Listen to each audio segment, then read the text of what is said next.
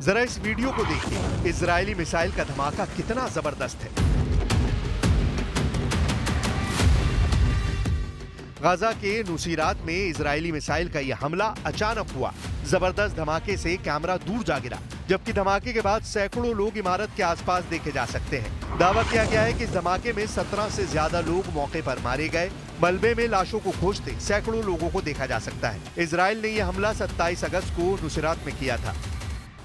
Israeli सेना के पास अब 2 ही रास्ते बचे हैं, या तो सीज फायर करो या फिर हमास का पूरी तरह से सफाया करो। लेकिन दिक्कत यह है कि हमास के पास कई इजरायली बंधक हैं, जिसकी वजह से आईडीएफ अंधाधुंध बम हमास के ठिकानों पर गिरा नहीं पा रही है। इसलिए इस वक्त इजरायली सेना ने अपने बंधकों को छुड़ाने के लिए बड़े ऑपरेशन गाजा में चला रखे हैं।